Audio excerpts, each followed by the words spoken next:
Саламатсыздарбы? Урматтуу бүгүнкү түз эфирди күтүүчүлөр. Бардыңыздарга бейпил түн. Көптөн бери даярданган эфирибизге кош келипсиздер. Менин үнүм жакшы эле угулуп жатабыз бардыңыздарга. Үнүм жакшы угулуп жатса, плюс белгисин калтырып кетсеңиздер.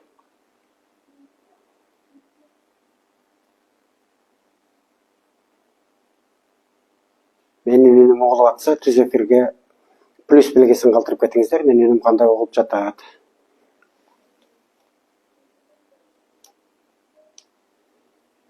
Плюс жакшы.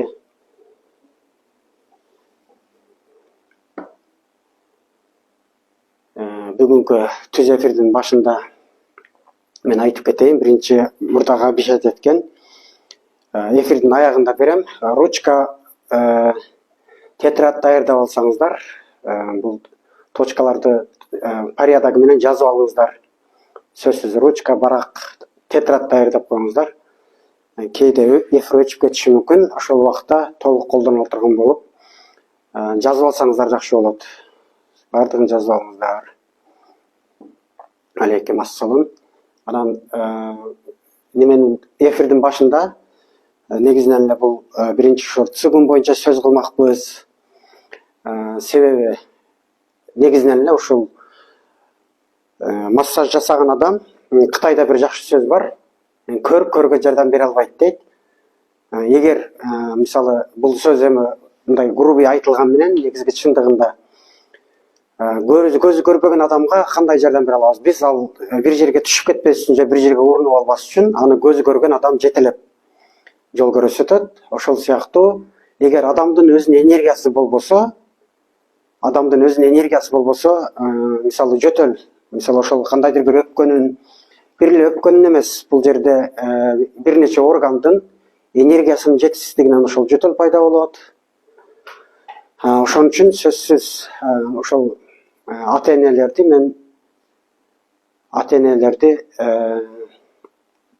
цигун менен машыгышка чакырам.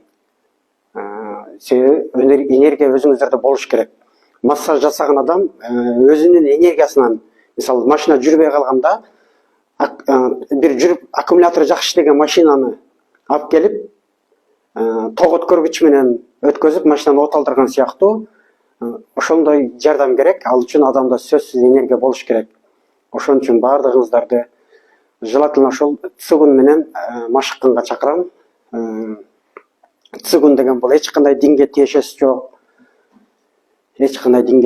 жок. Бул жерде коркпой эле машыга берсеңиздер болот. Бул ден соолук бардыгыбызга керек. Ошон үчүн бардыгыңыздар коркпой эле занялась ете бериңиздер. Суроолоруңуздарга мен эң аягында жооп берем. Суроолоруңузга аягында жооп беришке аракет кылам.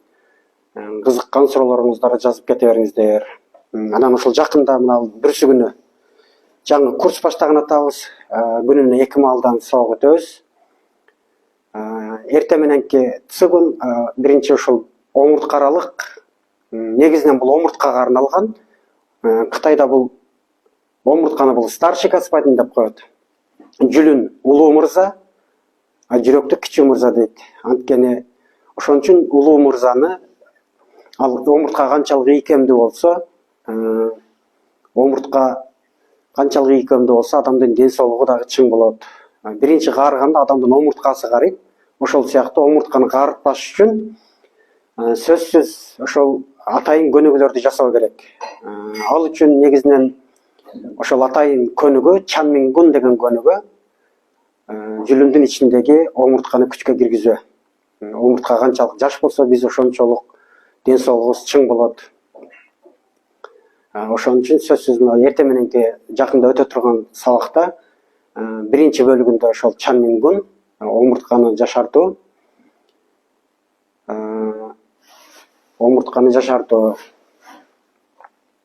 Ошон үчүн биринчи бөлүгү сөзсүз 15 мүнөт, 20 мүнөт омуртканы жашарткан көнүгүүнү жасайбыз. Бул омурткаралык грыжаларды айыктырууда эң мааниси чоң көнүгүү, аябай чоң. Бул менен канча зармес этишим керек дегенде, бул адам өмүр бою зармес этиш керек. Биз төрөлгөндөн баштап эң акыркы жашообузга чейин сөзсүз зармес этишибиз керек. Эң кыргызда жакшы сөз бар. Биринчи байлык ден соолук деп. Ошон үчүн ден соолугуң болбосо байлыгың дагы, башкаң, атак даңкың дагы эчтекеге жарабайт. Ошон үчүн ден соолукка кам көрүшүбүз керек. Ден соолук бул негизинен омурткадан башталат. Омуртка. Эгер мисалы жүрөккө кеткен нерв кысылса, остеохондрозун айынан, ал жүрөк кысылышы мүмкүн, жүрөк кысылып, жүрөк ооругандай болот. Барып текшерсе, эчтеке жок, жүрөк таза деп чыгат. Жүрөк функционалын эч кандай бузулган эмес, ал жерде нерв кысылган. Ошол сыяктуу нерселерди бул чан миң көнүгүүсү алдын алат. Ошон үчүн сөзсүз омуртканы машыктырыш керек, омурткага дагы көнүгүү керек. Цигун деген эмне бул? Цигун бул энергия гун башкаруу, управление энергия деген. Управление энергия, энергияны башкарабыз. Энергия чындыгында бар, ал бардык жерде агып турат. Ал ар бир адамда бар. Бардыгыбыз энергияга ээбиз, ошон үчүн жашап атабыз. Энергияны жакшыртыш үчүн болгон эле бир белгилүү точкаларга көңүлдү коюп, денени бошотуп, атайын техникалар бар. Ошолорду үйрөнүп алсаңыздар, өмүр бою көп нерсени билиштин кереги жок. Ошол жакынкы боло турган 1 айлык курста ошону толук аласыздар. Кызыккан адам көп нерселерди алса болот бул жерден. Андан экинчи бөлүгүндө, эртең мененки көнүгүүдө программаны айтып кетейин, тааныштырып. Эртең мененки көнүгүүдө сөзсүз экинчи бөлүгүндө жан жубан күн дейт. Мынау невриттен айыкса болобу дейт. Эгер невриттен айыкса болот, бирок острый периоддо жакшы результат болот. 1 жыл, 2 жыл болуп кетсе, айыгыш бир аз кыйын болот. Баятан бери жазып атат, ушуга жооп берип коеюн. Экинчи бөлүгүндө жан жубан күн дейт. Жан жубан күн көнүгүүсү бул мамы туруш. Адам жөн эле какайып турат, денени бош коюп. Бирок ал турган менен ал ичинде ошол курста толук айтып кетем. Мисалы, кайсы точкаларга көңүл буруш керек, ой кандай көтөрүлөт. Мисалы, точкаларды бири-бирине бириктирип, адамдын организминде 3468 точка бар. Бирок ошол биз өтүүчү цигунда негизинен, мисалы, жан жубан күндө 2, 4, бир 10-15 точка менен иштейбиз. 10-15 точка менен иштейбиз. Ошол точкаларга ойду койгондо энергия барат. Энергия барган жерге кан барат. Кан бул организмде негизинен эле бул 5 функцияны аткарат. Кайсыл функцияларды аткарат? Телону бир температурада кармап турат. Организмде ошол кан барган жерде питание барат. Кан менен кошо, мисалы, бардык витаминдер, ошол организмге керектүү нерселер барат. Андан кийин иштелген нерселерди сыртка чыгарып турат кан. Кыскасы, организмдеги 5 функцияны аткарат. Ошон үчүн бул биринчи Кытайдын медицинасында ци менен чи деп коет кытайча. Ци бул орусчасы. Башым катып калды, жооп берип койсоңуз дейт. Аягында жооп берем, эжекелер. Аягында суроолорго жооп берем. Сөзсүз суроолоруңуздарды жазып кое бериңиздер. Кан менен энергия бир жүрөт. Энергия бул кан, мисалы, корабль болсо, корабль деп элестетсек, сиздерге жалпак тил менен. Чи ошону асманга, корабльди космоско алып чыга турган бул энергия. Ал энергия бул ошол чи. Биринчи ошол канды жеткизе турган бул энергия. Бул чыгыштын медицинасын окуган адамдар жакшы түшүнөт. Сиздерге жакшыраак түшүнүк болсун деп айтып жатам. Экинчи бөлүгүндө ошол жан жубан күн көнүгүүсүнө турабыз. Мурдагы көнүгүүдө, мурдагы сабакта ошол жан жубан күн боюнча айтып кеткен элем. Жан жубан күндө ошондо бир эже мага жазыптыр. Менеджер кыздарга жазган экен, менеджер кыздардын СМСин окуп аптырмын. Кийин эже мен өзүмө түз жазды. Ошондо баягы жан жубан күндө мен ал нерселерди айтып кеткен эмесмин, бирок ошол эже денем өзүнчө эле кыймылдап, эңкейип, чалкалап туруп калдым дейт баягы мындай түз турган абалда дене. Бул самопроизвольный движение ЦИ деп коет, энергиянын өзүнөн өзү кыймылдашы. Аны биз энергия кантип агып жатат биз билбейбиз, көрбөйбүз. Цигун менен машыккан адам ошол нерсени сезет. Энергия ошол жан жуангунга турганда узак убакытта сезилет ал. Эми ар кимдин сезими ар кандай, кээ бирге 1 айда сезилиши мүмкүн, кээ бирине 3 күндө сезилиши мүмкүн, кээ биринде ошол моментте эле сезет. Энергия кадимгидей түшүп турат. Жамгыр жаагандай ушундай ар кимге ар кандай сезилет.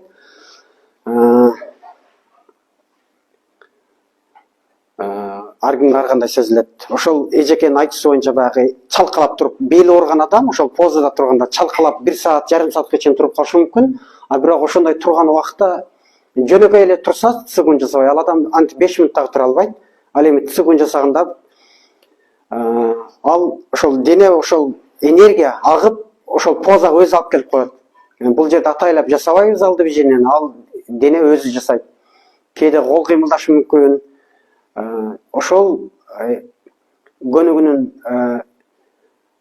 результаты ошентип ачылбаган каналдар ачылат. Ошентип иштейт. Ошон үчүн аны коркпош керек. Эч кандай дене өзүнчө кыймылдаса, мисалы биздин кээ бир түшүнбөгөн адамдар айтышы мүмкүн. Мисалы ичке жин кирип кетти, андай мындай деп, ал эч кандай жин кирген жок. Дагы ушундай ойлор болушу мүмкүн. Эми жакындар мисалы билбеген адамдар ар кандай сөздөрдү айта бериши мүмкүн. Антип кеттиң, мынтип кеттиң деп. Андай нерсе эмес. Балдарымыз жотон толық точкалар берилет, кызык болуңуздар дейт. Бул точкаларды сөзсүз беребиз. Мен азыр башында ошол цигун жөнүндө айтып кетким келип атат. Ушул ата-энелер ошол балдарыңыздарга массаж жасап жатканда башында айтып кеттим, сөзсүз өзүңүздөрдө энергия болуш керек. Сөзсүз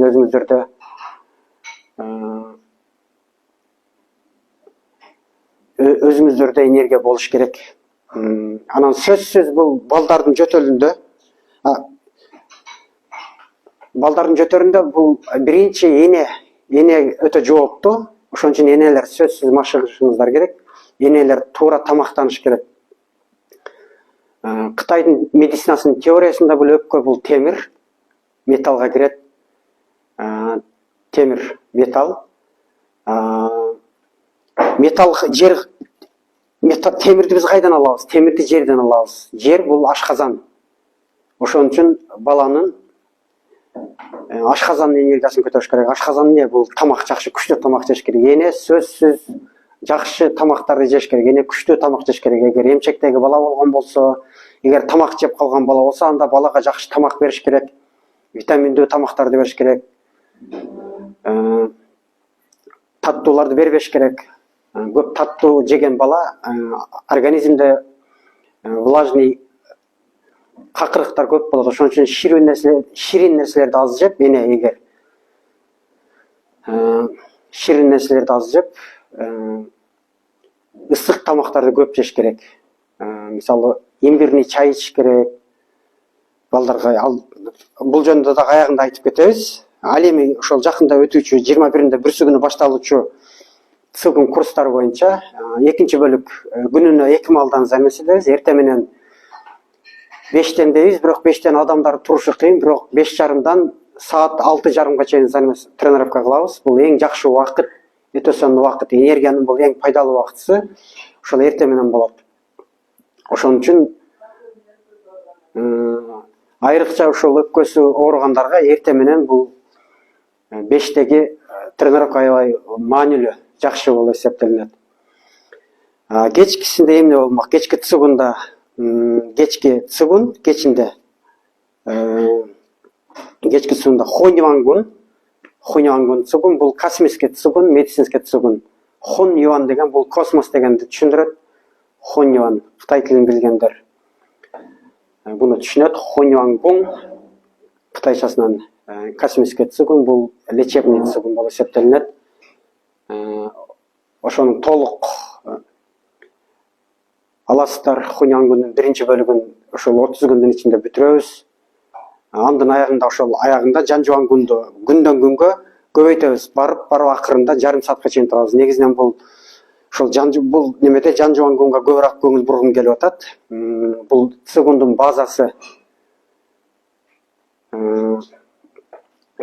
базасы энергияны адам сезгенге аябай жакшы. Кандай проблема болсо ошонун баардыгы чечилет. Ошон үчүн сөзсүз катышыңыздар. Бул курс негизинен бул өтө баалуу. Мисалы мен Кытайга барганда 10 күндүк занятие күнүнө $150 төлөп занятие этем. 10 күнүнө эле $1,500 кетет, 10 эле күндө. Анда жатаканаң бар, тамагың бар, кыскасы $5,000 кетет. $5,000 ашык кетет. Азыркы өтүп аткан самак мен бул ушул элибизге жеңилдик болсун деп менеджер кыздар менен сүйлөшүп дагы мен өзү 5,000 өтөйүн дедим эле дагы арзандаттык. Өтө эле бекер сабак, почти баасы чөнтөккө деле оор келбейт. Күнүнө 2 маал занятие. Экинчиден ошол жан жубан күндө турабыз. Бул экинчи немеде күндөн күнгө аягында цигун массаж болот. Цигун массаж дегенде цигундан кийин сөзсүз точкаларды басып, ошол энергия жүрүүчү каналдарга воздействие беребиз. Цигундан кийин ошол точкаларды басып энергиянын жүрүшүн жакшыртабыз. Цигун менен машыккандан кийин бул аябай эффективдүү болот. Бул нерсени үйрөнүп алып, ошол нерсе деле сиздерге жетет. Ошол мына 1 айлык курсту алып алып, өмүр бою ошол нерсе менен занятие эте берсеңиздер болот. Кийин кызыгып кетсеңиздер, дагы тереңдетип занятие этсеңиздер болот.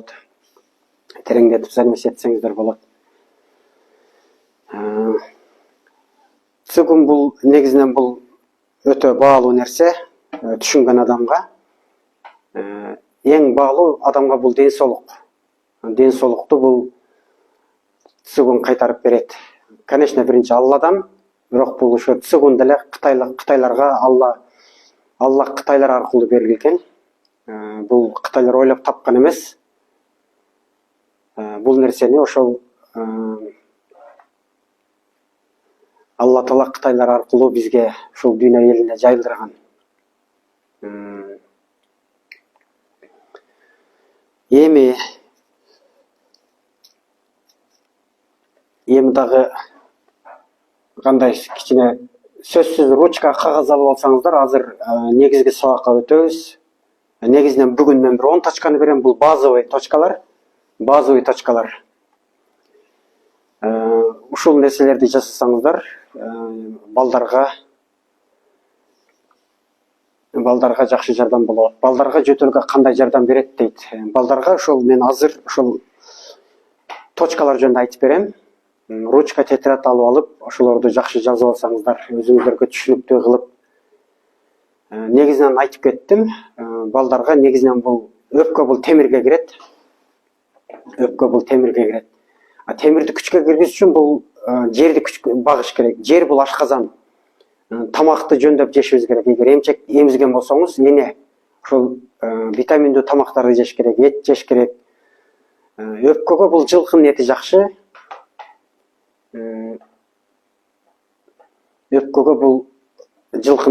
Ошон үчүн жылкынын этин жесеңиздер жакшы болот, эмизген энелер.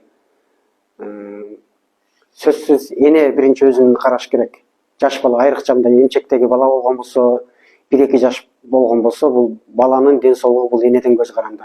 Ошон үчүн сөзсүз энелер машыгыңыздар демекмин. Башында айтып кеткендей, көргө жардам бере албайт дегендей, өзүңүздөрдө энергия жок болсо, конечно, өзүңүздөр бассаңыздар деле жардам болот. Эгер цигун менен машыксаңыздар, цигун колуңда энергия болсо, ошол баскан точкалардын эффектиси андан да күчтүү болот. Ошодон да күчтүү болот. Андыктан жазылыңыздар курска. Азыр менеджерлер иштеп жатышат. Өкүнбөйсүздөр. Сиздер күткөн нерседен дагы көп нерселерди аласыздар. Анда баштадык. Негизинен эле биринчи точка бул мен дайым эле түз эфирлерде айтып кеткен канал легких балдардыкы. Бул мына аты жоктун башы. Аты жок баланын массаж биринчи ошол баланы массаж жасаардын алдында жылуу бөлмө болсун, баланын курсагы өтө ток болбосун, ач дагы болбосун. Ошол массаж жасаардын алдында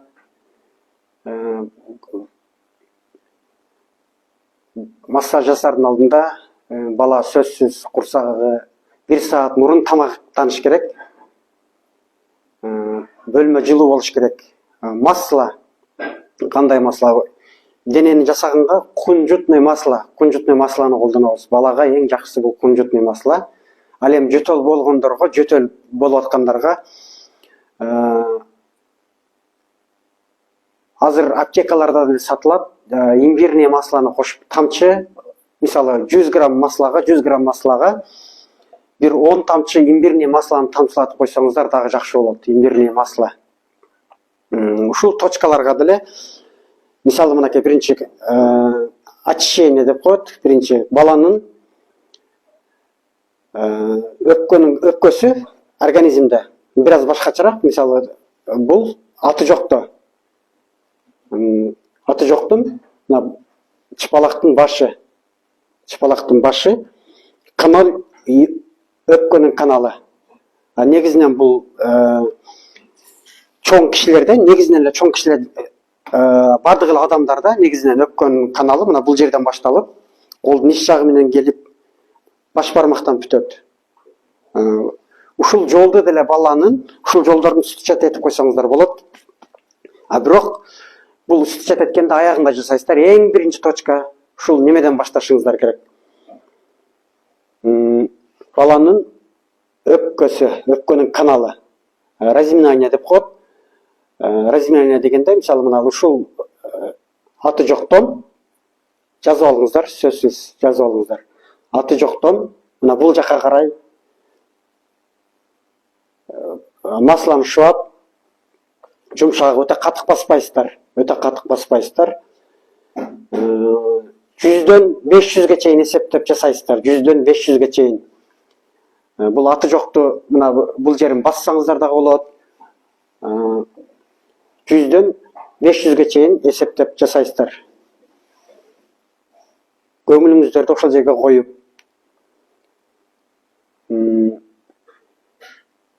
маслону айтып кеттим. Кунжутный масло, балага эң жакшы кунжутный масло.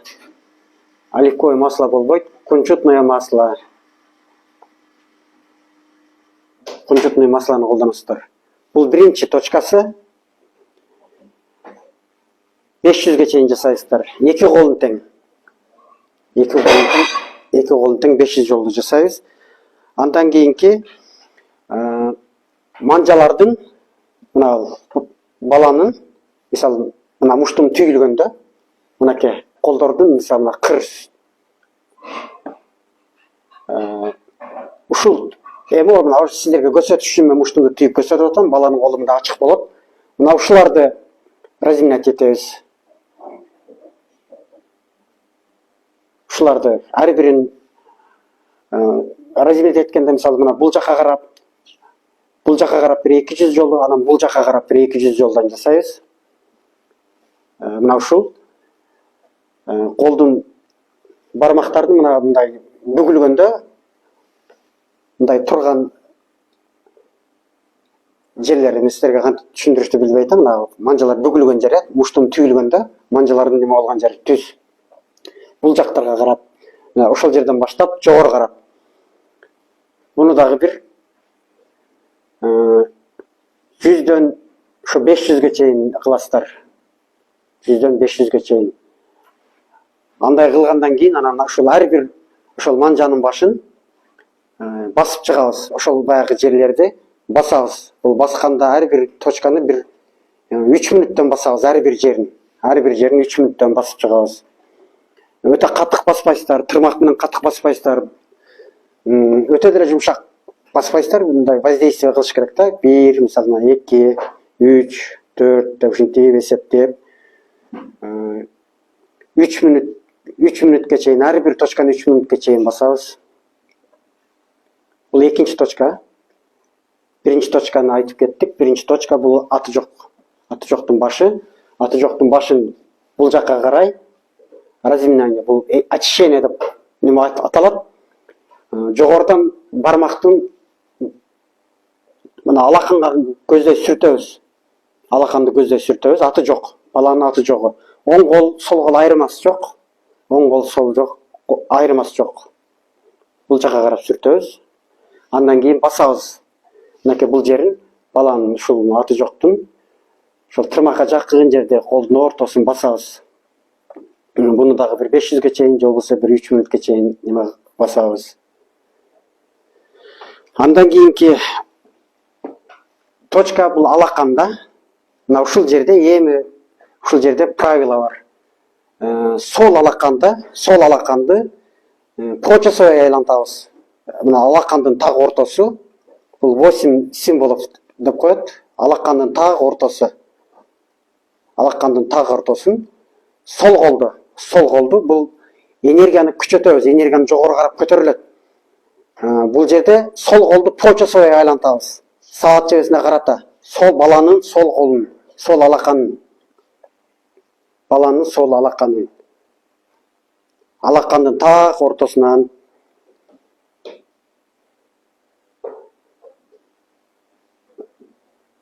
мисалы бул саат деп элестетсеңиздер болот. Бул саат деп элестетсеңиздер болот. Мисалы мына эң үстүсү 12, асты 6, 3, 9. Мисалы ошол саат чебесине карата айландырасыздар. Бул энергияны жогору карап көтөрөт. Энергияны күчөтөт өпкөдөгү. Энергия мисалы өпкөгө келбей атат, төмөндө энергия. А энергияны бул ушул почасовой баланын сол калы, сол алаканы.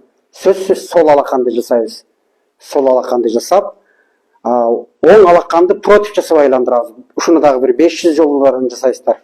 Сөзсүз алаканга ошол оливковый масланы, оливковый эмес, кунжутный масланы сүртүп алып, жумшак айландырып жасайсыздар, көңүлдү коюп.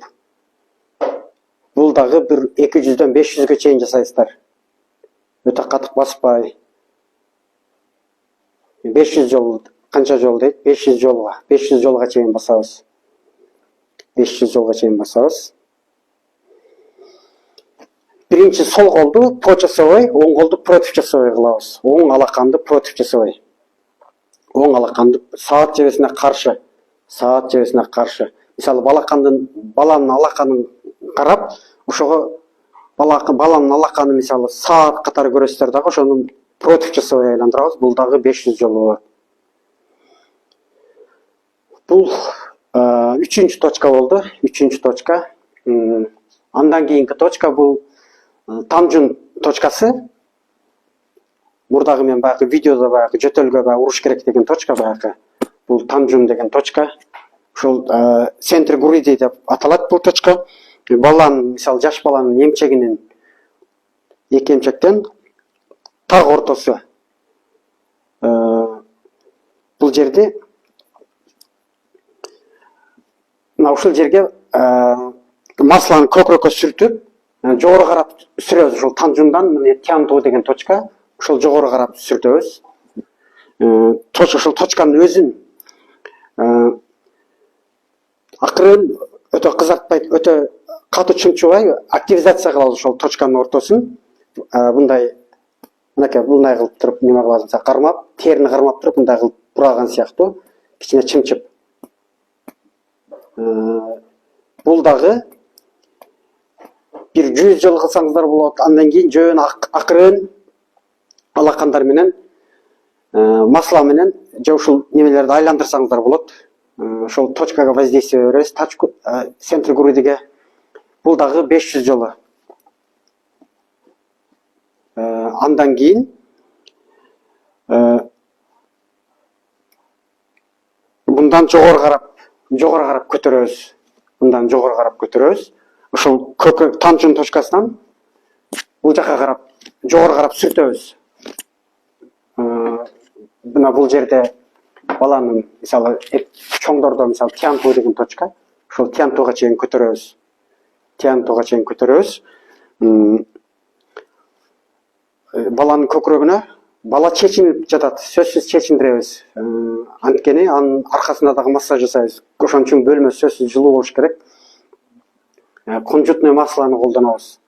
Кунжутный маслога ошол сөзсүз имбирный маслону 100 граммга бир 10 тамчы тамчылатып коесуздар. Имбирный масло. Жөтөл негизинен эле бул сууктан болот. Суук тийгизип алып, шамалдан. Бул азыр мен сиздерге айтып аткан бул базовый. Любой эле жөтөлдүн бул базовый точкалар болуп эсептелинет. Дагы тереңдетилген бөлүмүн дагы кийинчерээк сөзсүз айтып кетем. Андан кийин лопатка көмкөрүсүнөн жаткызабыз дагы. Лопатканы массаж жасайбыз. Лопатка баланын даалысын маслону шыбайбыз аркага, ошол лопатканын деңгээлине чейин. Же болбосо общий эле спинага ошол маслону шыбап, бала көмкөрүсүнөн жаткан абалда. Лопатканын айланасын аябай жакшы кол менен кызытып чыгабыз. Өтө катуу баспайсыздар, өтө катуу баспай. Бала көмкөрүсүнөн жаткызып, же болбосо отургузуп алып жасасаңыздар да болот. Отургузуп алып бала эми жатпай ыйласа, отургузуп алып эле бала отурган абалда колуна бир нерсе карматып коюп, алаксытып. Негизинен ушул жерде арканы кызытканда, ошол лопатканын баланын лопаткасын бир аз колду неме кылып, лопатканы көрүп, ошол лопатка неме кылып массаж жасаш керек. Ошол жерде кызытып, жогору көтөрүп, төмөн түшүрүп. Мисалы лопатка мындай болсо, ошол колду кичине киргизип лопатканы.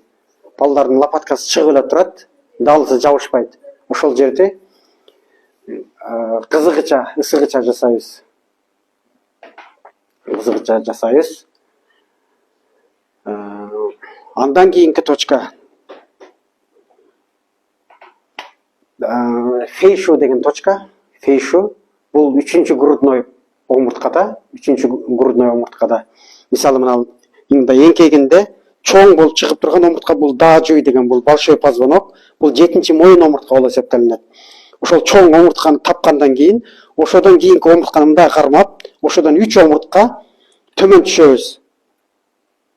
Ошол даажуйдан кийинки 3 омуртканы эсептейсиздер. 1-чи грудной, 2-чи грудной, 3-чү грудной. 3-чү груднойдон где-то бир 2 палец омуртканын жүлүндүн үстүнөн 2 палец сырткары. 2 палец сырткары. Фейшу деген точка. Бул өпкөнүн түздөн түз, өпкөгө түздөн түз таасир берүүчү точка. Ошону разминать этебиз. Ошол именно ошол омурткадан экели сырткары.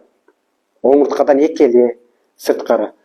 Ошол жерге эки колуңуздар менен эки жагынан коюп, ошол жерде акырын разминать этебиз. 3-чү грудной позвоноктон экели сырткары. 3-чү грудной позвонокты эсептейсиздер. 7-чи мынакей 7-чи моюн омуртка даажуй. Мындай эңкейгениңиздерде баягы чоң болуп чыгып турган омуртка бул даажуй. Ошодон кийинкиси 3-чү грудной позвонокто бул фейшу деген точка. Бул өпкөгө түздөн түз таасир берүүчү точка. Ошону разминать этебиз. Аны чымчыптырып неме кылсаңыздар болот, мисалы мындай метод мынакей чымчып кое бересиздер. Мындай кылып акырын, өтө катык чымчап бурабайсыздар, мындай туруп кое бересиздер. Эки жагынан тең. Эки жагынан тең мындай жеңил кармап туруп мындай кое бересиздер аркада. Андан кийинки точка бул водный дворец деп аталат. Водный дворец бул көздүн үстүндө баланын мына кареттин үстүндө бир 3 сантиметр жогору, каштын ортосунда 3 сантиметр жогору. Мына карет болсо, көздүн карегинин ортосунан аласыздар. 3 сантиметрдей жогору. Ушул точканы разминать этебиз. Разминать эткенде мынакей жеңил акырын басасыздар. Муну дагы бир 500ге чейин басасыздар. Сөзсүз каштын, мына каштан бир 3 сантиметр жогору каректин тушу. Каректин тушу. Бул беттеги точкаларга келип атабыз уже бул мынакей. Бул водный дворец деп аталат бул точка. Водный дворец бул. Буну Буну дагы бир 500ге чейин жасайсыздар, сөзсүз 500ге чейин эсептеп. Андан кийин буну жогору карап мындай кылып неме кылсаңыздар да болот. Масла менен жогору карап түртүп, бирок сөзсүз кол менен басыш керек. Сөзсүз кол менен басыш керек. Андан кийинки точка Тайяң деген точка. Бул мына чыкыйдагы точка. Ушул нерсесин басасыздар биринчи мындай бурайбыз. Акырын. Бул жерге масланын деле кереги жок, масласы жок деле жасасаңыздар болот. Масланы дененин аркасына, анан да эстеп калыңыздар. Сол колду по часовой, бул очищающий, өпкөнүн каналын ачат. Оң колду против часовой айландырабыз. Алакандын так ортосунда саат, алаканды саат деп элестетип, ошол по часовой. Левый, сол жакты против часовой, оң жакты айландырабыз. Андан кийинки Тайяң. Үчүнчү точка бул, эң акыркы точка бул Небесная врата деп коет. Небесная врата бул Тянту точкасы. Тянту точкасы мисалы бул жердеги ямочка. Акыректин, кекетектин баягы чуңкур жери. Ушул жерде баланы ичкери карап басыш керек мындай. Өтө катык түртпөңүздөр. Размерде тип, мисалы бул жерде бул жакта карап басабыз.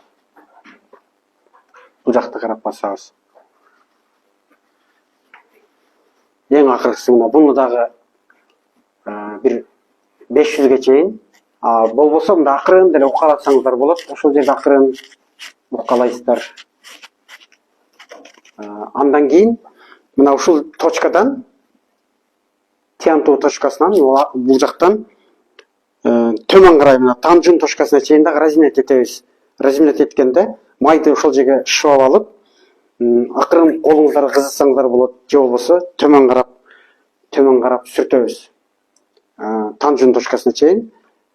Танжун середина груди. Ушул точкага чейин сүрөбүз баланын. Сөзсүз. Бул жагына карап сүрүш керек. Негизги базовый точкалар ушул. Эң акыркы точка ушул Небесная врата. Ушул точка менен бүтүрөбүз ушул нерсе менен. Андан кийин бул негизги бүттү. Эми баланын өпкөсүнүн каналын активизация кылабыз. Жуңфу, юнмен деп колдун ич жагы менен агып мына бул жерден бүтөт. Ошол точканы акырын уруп чыгабыз. Балага мындай ойногончо акырын ошону сүчөт этсек болот. Буну дагы бир акырын отуруп бир 10 мүнөт, 15 мүнөткө чейин ушундай уруп неме кылсаңыздар болот. Колду сөзсүз мындай кылып алып, жеңил гана ойду ошол жерге коюп, ой барган жерге энергия барат. Сиздер мындай уруп атканда ошол сиздердин колуңуздардагы энергия өтөт балага. Жеңил. Энелерде тырмак жок болуш керек, бирок баягында өстүрүп алган тырмак кылбаңыздар. Эгер тырмак болгон болсо, анда мына бармактын баш жагы манжалары менен урабыз. Же болбосо мындай алака менен деле неме кылсаңыздар болот, өтө катык эмес. Аркаларын ошол кунжутный масло менен, сөзсүз кунжутный маслога имбирный масланы тамчылатып коесуздар.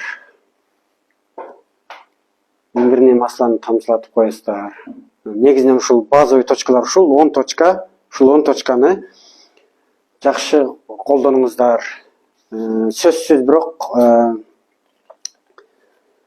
эне өзүн баланын оорушуна, баланын жакшы болушуна бул эне өтө чоң себепкер.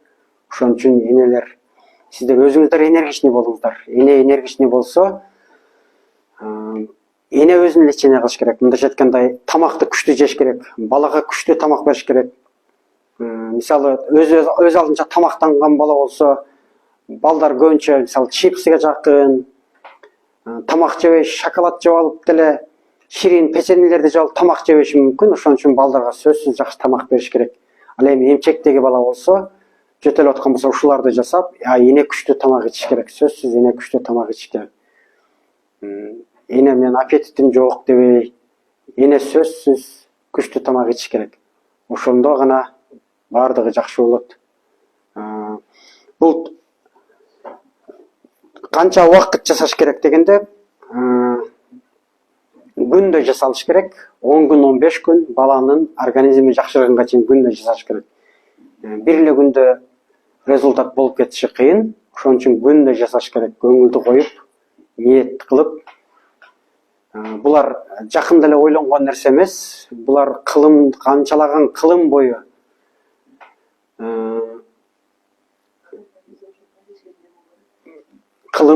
бул укумдан тукумга берилип келген. Бул Кытайдын традиционный медицинасынын туйна массажынан алынган рецепттер булар.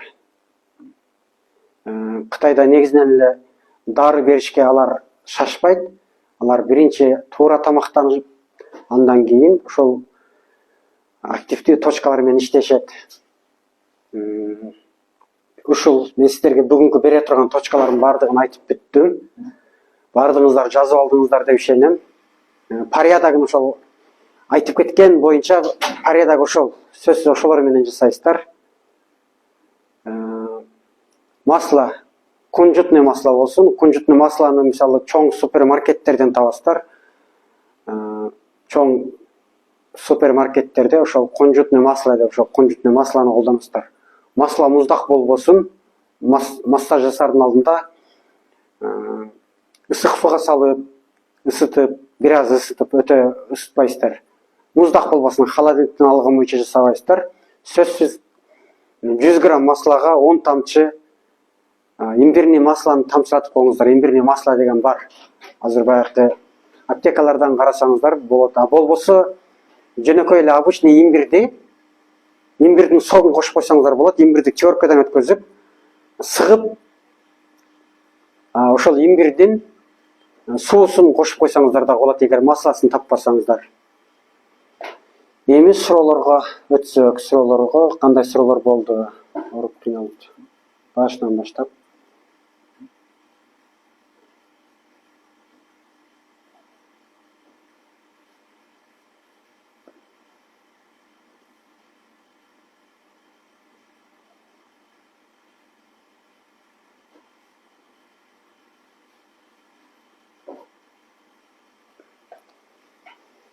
Москвадасың дейт. Жок, мен Бишкектемин. Оливковое маслону айтып кеттим. Кунжутный масло колдоносуздар. Биринчи суакка чыккан рахмат эжеке. Эркан эжеке. Сөзсүз рахмат сизге. Деп жатам. Сөзсүз катышыңыздар. Цигунга сөзсүз катышыңыздар. Канча сом деген? Сүт кандай болобу? Сүт өлкөсүндө сүт кандай? Сүт болот, сүт болот. Күчтүү тамактарды бериңиздер. Шириндиктерди бербеш керек. Бут ооругандар эмне кылсак болот дейт. Бут ооругандар омуртканы томографияга тартышыңыздар керек. Биринчиден. Эми бут ооруганда буттун деле оорулары көп. Ошол так диагноз керек. Эгер тизелер ооруган болсо, ошол артрит, артроз болушу мүмкүн. Билим десек болот экен да дейт. Ооба, билим десек болот. Балдардын жөтөлгө кандай жардам берет? Уже буну айтып кеттим. Салам, кеч катышып жатам дейт. Эфирди сакташка окууга аялдарды да аласыздар дейт. Ооба, аялдар окушат. Аялдар окушат. Нөлдөн баштап үйрөтүлөбү дейт. Ооба, нөлдөн баштап үйрөтүлөт. сакташка аракет кылабыз, сактайбыз. Курстун баасы канча сом? Буну менеджерлер менен байланышсаңыздар. Мурунку курста арзан окутканбыз. Неберем көп саат не кылсам болот дейт. Негизинен балдардын 10 айлык бул аябай кичинекей экен. Сөзсүз кыңкайтып жаткырышыңыз керек. Кыңкайтып жатканда чалкасынан койбоңуздар вообще. Баланы уктап атканда же тамактангандан кийин сөзсүз капталына жаткызып коюңуздар. Балдардын себеби организмдери толук өрчүп өнүгө элек. Бул барып жакшы болуп кетет. Көптөн күткөн эфирдейт. Рахмат эжеке. Толук бүткөндө. Bunun içine kirip кетет. Ооба. Баштап 5-6 жашка чейин дейт. Назгүл айым айтып кетиптир. Тез басканда одышка болуп калам, не кылса болот дейт. Тез басканда эми ошол адышка болсоңуз, жөн басканда адышка болбой тез басканда болсоңуз, бул көп баспагандыгыңыздыкы. Ошону акырындап ошол мурдагы айтып кеткендей, ошол 10 километрге жеткиришиңиз керек. Ошол акырындап өзүңүздүн немеңизди карап. Айырмасы кандай? Медитация менен цигундун айырмасы кандай дейт? Жакшы суроо болуптур. Медитация менен цигундун айырмасы негизинен эле бул медитацияда дагы бул эки түрлүү медитация болот. Статический, мисалы кыймылсыз отуруп. Ал эми кыймылдагы медитация, мисалы тайцзи бул кыймыл медитациясы болуп эсептелинет. Цигундун экөөнүн айырмасы деле жок. Экөө бир эле нерсе. Бирок ошол экөө бирин-бири толуктап турат. Аттары эле башкача.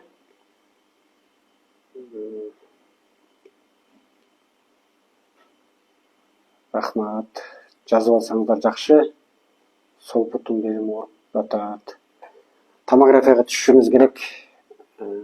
Жаш сиз айтып жаткан күнү жасап. Мүмкүн жасатасызбы? Болот эжекече, болот ушул эгер болот. Жарым жаш айтып жаткан күнүңөрдү жасап.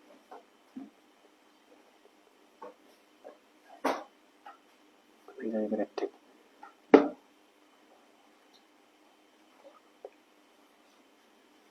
Адамдарга бел оорусабы, кандай кылабыз? Бал деген түшүнбөй калыптырмын. Бел болсо керек. Ошол мына жакында боло турган, ошол цигунга катышсаңыздар, мына бүрсү күнү башталат. Кудай кааласа 21 январда баштайбыз. Ошондо мына бел омурткага, бел ооругандарга ошол эртең мененки цигун жакшы жардам болот. Эң сонун лечение болот. Саламатсызбы, балам кичине жүйт десе адышка болуп калат дейт.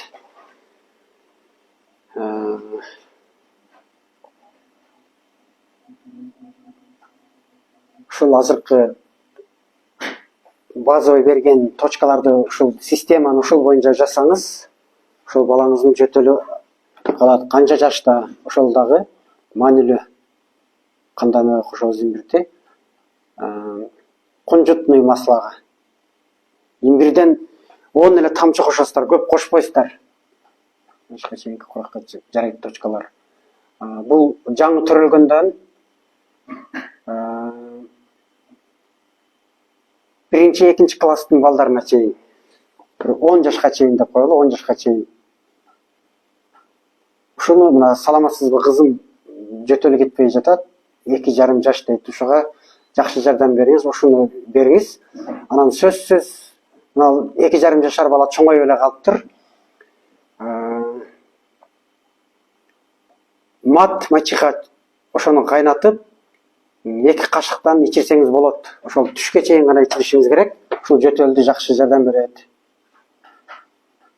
Мен жазганга жетишпей калдым дейт. Эфир сакталышка аракет кылабыз. Эфирди сактайбыз, мен сакташка аракет кылам. Аллах таала меңгесин жазып алдык дейт. Рахмат. Жазып алгандар бөлүшүп койсоңуздар болот. Күндүн кайсыл убагында жасаса болот? Күндүн бардык убагында жасай берсе болот. Бардык убагында жасай берсе болот. Сөзсүз дарыларыңыздарды иче беришиңиздер керек. Дарыларыңыздарды иче бериңиздер.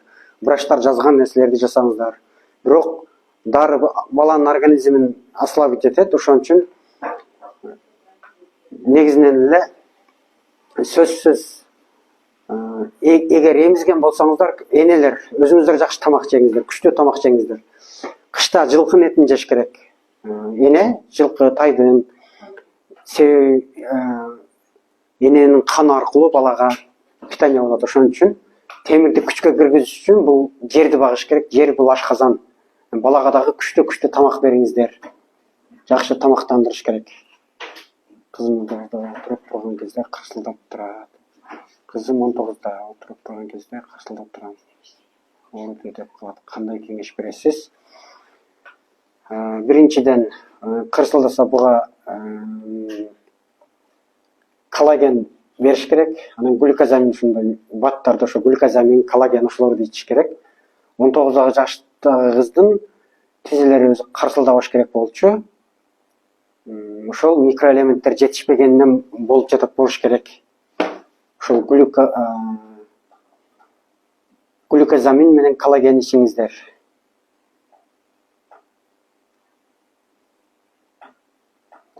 Кызымдын 2 тизеси ооруп кыйналып жатат, анын оң колу жакшы жазылбайт, эмне кылсак болот дейт. Сиз ревматологдордон консультация алып коюңуз. Ревматологдордон консультация алып коюңуз. Мурдагы кызыңыздын ангинасы жок беле? Же ангинасы дайым шишип турчу беле? Ошол ревматологдон консультация алып койсоңуздар жакшы болот. Оң колу жакшы жазылбайт дейт. Жакында чыгарат.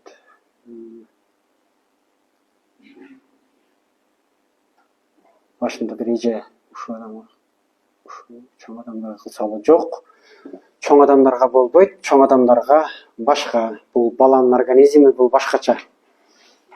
Балдардын. Чоң адамдарга негизинен өпкөнүн каналдарын активизация кылыш керек.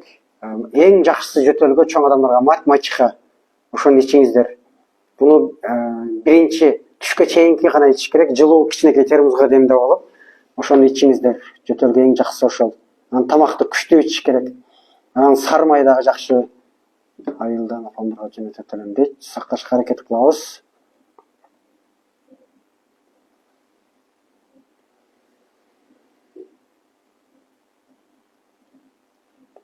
Дейт. 33 жаштамын дейт. Эгер тубаса болгон болсо, бул нерсе кыйын, бирок Бейтстин көнүгүүлөрүн жасаңыз. Бейтс жазып алыңыз, интернеттен көрүп, ошол Бейтстин көнүгүүсүн жасап, сөзсүз цигун менен машыгыңыз. Сөзсүз цигун менен машыксаңыз, ошол Бейтстин көнүгүүлөрү ошол көздүн мышцаларын иштетет. Ошон үчүн ошол көнүгүүнү жасаңыз. Отек эмнеден болот? Буттагы отек негизинен эгер лимфа айланбай калгандан болушу мүмкүн, көп бутта туруп иштесеңиз. Ал эми түнү жатсаңыз дагы, эгер бут шишип аткан болсо, буттагы шишик бул өзү негизинен жүрөктөн болот. Эгер жүрөк ооруган эмес болсо, анда бул застой лимфа. Лимфодренажный массажга же болбосо массаж стапка барсаңыз, аларыңыз кетет. Эмне кылсам болот? 10 айлык кызыңызга ошол азыркы айтып кеткен рецепттер боюнча массаж жасаңыз, өзүңүз тамакты күчтүүрөөк ичиңиз, сөзсүз. Темирди күчкө киргизиш үчүн ашказан, жерди күчкө киргизиш керек. Жер бул ашказан. Ошон үчүн сөзсүз өзүңүз тамак жакшы жеңиз. Кандай кылсак болот дейт. 3 жаштагы балам төшөккө сийип коюп жатат. Бир аз чоңойгондо бизге иглотерапияга алып келсеңиз жакшы болот. Бизге бундайлар көп келет. Бир эле курста бала ошол төшөккө тийбей калат.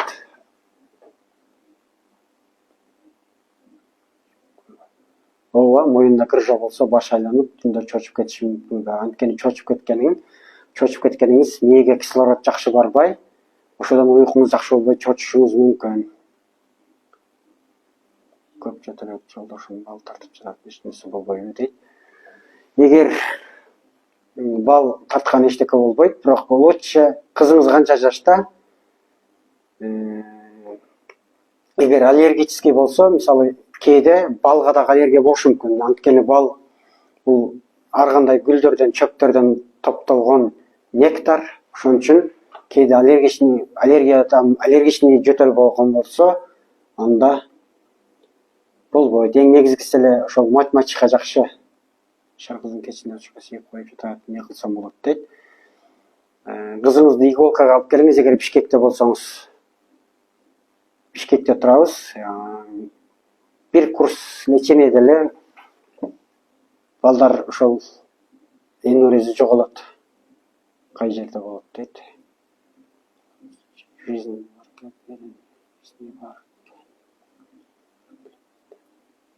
Уйкусу келип, шалдырап. Бар келет, неден болот дейт. Бул организмдеги энергиянын айланбагандыгынан болот.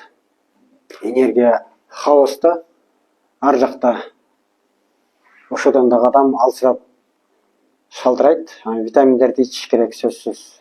2 жаш дейт.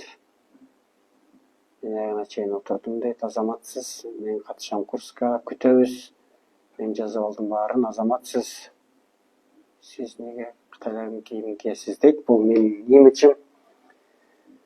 Ошон үчүн бул кийим жөн эле. Ошон үчүн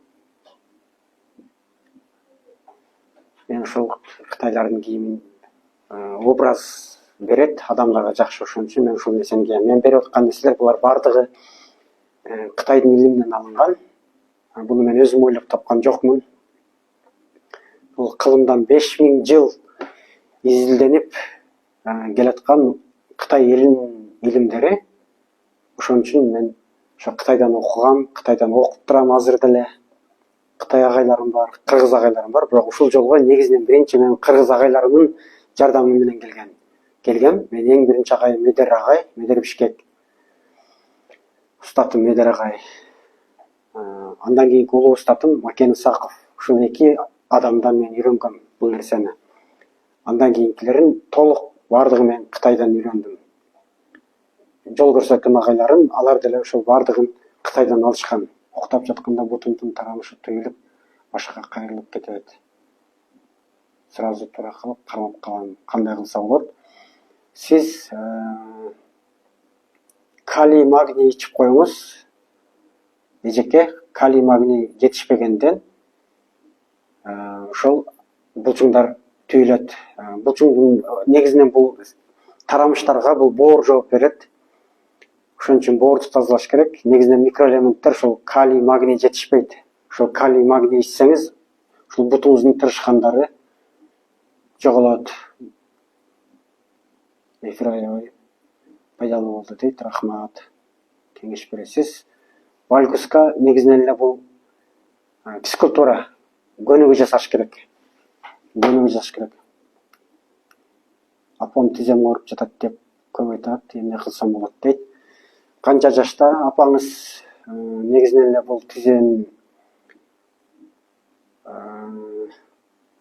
кандай диагноз, ошону көрүш керек. Негизинен эле бул тизен айландырып, ошол сөзсүз глюкозаминанан коллаген ичиш керек, витаминдерди, баттарды ичиш керек. Бул нерсени айтып кеттим. Кылыйсыз, врачсызбы? Ооба, врачпыз. Эфир сонун актазы болсун. Тартылуу көрөт, 2 тизеси ооруйт. Буну жооп бердим. Уже мен бардык нерсе суроолорго жооп берип бүттүм деп ойлойм. Уже мен бардык баштагы суроолорго кайрадан келип калдым. Ошол жакында болчу курска чакырам. Сөзсүз курска келиңиздер, жазылыңыздар. Эч кандай өкүнбөйсүздөр. Баарынан кымбат бул биздин ден соолук. Ден соолукту бул эчтекеге сатып ала албайсың. Доктор Өмүрбек агайды тааныйсызбы дейт. Доктор Өмүрбек менин личный окуучум. Доктор Өмүрбек 2004-жылдары келіп мага окуган, бизден үйрөнгөн доктор Эмирбек мен окучумун. Ал өзүнүн деле сабактарында айтат, агай Акыл Абдрахманов менин агайым деп.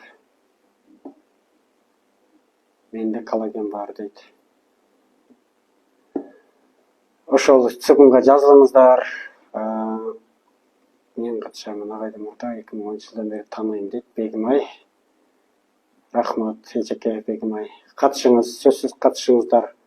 Уйку канбаган эмнеден болот дейт. Уйку канбаганы адамга ушул энергия жакшы айланбай атат. Ой көп, мээде ой көп.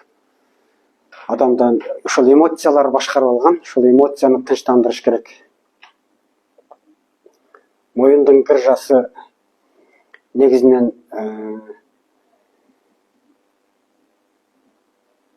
грыжага эле негизинен бардыгы упражнение кылыш керек. Анан массажга барганда кайрытып буратпашыңыздар керек. Азыр массажистерде мода болуп кеткен, бардыгы эле бурап, же болбосо полотенцеге ороп алып тартып, ошондой нерселерди жасатпаңыздар. Лечение, комплексный лечение кылыш керек. Комплексный. Жабышып калган далны кандай калыбына келтиребиз дейт. Аны массажга барып, ошол массаждан чыгарасыздар дагы көнүгүү жасайсыздар. Тез чарчайм, мойнум дейт. Талыйт, эликтеп жаштамын дейт. Сизге массаж керек. Анан эгер массажга келе албай алыста болсоңуз, мына жакынкы өтө турган көнүгүүлөргө катышыңыздар. Цигун көнүгүүмө сөзсүз катышыңыздар. Варикоз жөнүндө айтсаңыз, варикозго эми негизинен буну ошол флебологдор беле барып көрүшүңүздөр керек. Бул нерсеге биздин жардамыбыз болбойт. Белим ооруй берет, эртең менен турганда эмне кылсам болот дейт. Эң биринчи ошол сизди деле мына Кебекбаева Бурулкан эже ошол жакынкы боло турган цигунга катышыңыз деп айтам. Анан кийин эртең менен турганда дейт. Эртең менен турганда оорусаңыз, матрасыңызды алмаштырышыңыз керек, катуураак жерге жатышыңыз керек. Анан сөзсүз көнүгүү жасаш керек. Ошол жакынкы өтө турган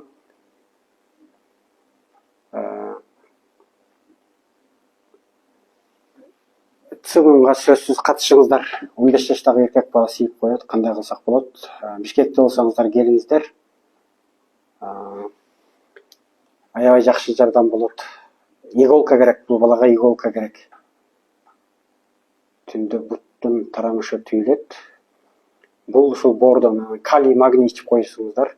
Адресиңиз каякта? Адресибиз Бишкекте. Менеджер кыздарга менин менеджерлерим бар, алар сиздерге толук маалымат берет. Ошол менеджер кыздарга катталсаңыздар.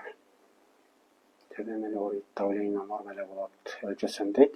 Мына ушул жерде төбөм эле ооруйт дейт. Мисалы бул эмне себептен болуп атат? Бул энергия көтөрүлөт, мисалы аркадан көтөрүлүп, жүлү менен көтөрүлүп. Энергия бул жака түшпөй атат. Сизде ошон үчүн бул энергия келбей атат. Ошон үчүн төбөңүз ооруп атат. Ошон үчүн сөзсүз ушул цигунга катышыңыздар керек. Ошол каналдарды ачыш керек. Агай бронхитке эмне кылсам болот дейт. Ошо цигун менен занятиятыңыз, анан сөзсүз ушул матмачка, ошол чөптү ичиңиздер. Аптекаларда турат, бул арзан, өтө деле кымбат эмес. Ар кандай кымбат дарыларды ичкенге караганда бул ошол матмачка бул аябай жакшы. Түшкө чейин гана ичиш керек, жылуу кылып термоско дамдап алып, демдеп алып ичишиңиздер керек. Макул, жакшы туруңуздар, түнүңүздөр бейпил болсун бардыгыңыздарга. Эфирге кирип, ошол менен бардыгыңыздарды жакынкы боло турган цигун 1 айлык цигун курсума чакырып кетем. Деги эле бул цигун эмне берет? Мисалы эмне берет дегенде, мисалы сиз эмне аласыз деген суроо коет мастер.